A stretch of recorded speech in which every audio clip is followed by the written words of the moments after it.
ক খ দেখি বলো। ঘ এটা কি? চ এটা কি? ছ এটা বলো।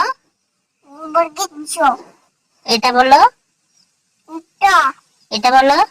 ঠ এটা বলো। ড এটা বলো। ঢ এটা বলো। ত এটা বলো। এটা এটা দ দ এটা দন্তন্য এটা ভ এটা ব এটা ভ এটা এটা ম এটা অন্তর্য এটা ওটা ওটা র এটা ল এটা পেটকাটা মূর্ধন্য ষ এটা এটা বলো। হ এটা বলো। দন্দ্র এটা ধর্মদ্র এটা দস্ত। বাহ, এগুলো কি হলো সব? এগুলো হলো পূর্ণমাত্রা। পূর্ণমাত্রা মানে কি? দেখো এই দেখো মাথায় সব বাড়ি এরম দাগ রয়েছে, এই দাগটা কি বলা হয়? মাত্রা বলা হয়। এদের পুরোটা আছে তাই এরা পূর্ণমাত্রা।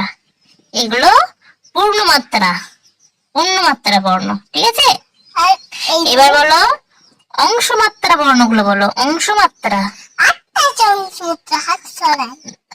অংশমাত্রা কটা আছে? 8টা।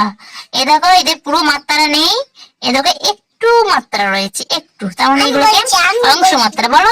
8টা কি কি অংশমাত্রা? খ বলো, দেখে দেখে বলো।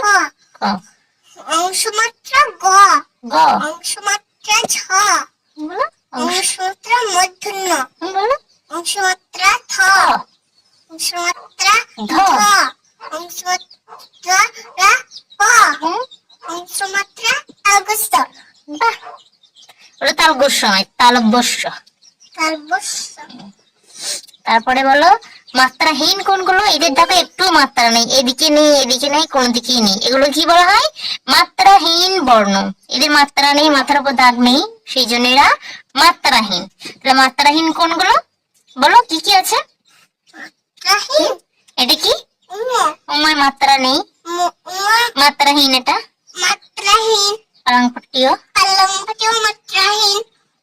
এটা খঞ্জট মাত্রাহীন, অনুসার মাত্রাহীন, বিসর্গ মাত্রাহীন, চন্দ্রহীন চাঁদ মাত্রাহীন। তাহলে অংশমাত্রা কতগুলো আছে বললে? 8টা। আর এটা মাত্রাহীন কতগুলো রয়েছে? মাত্রাহীন বর্ণ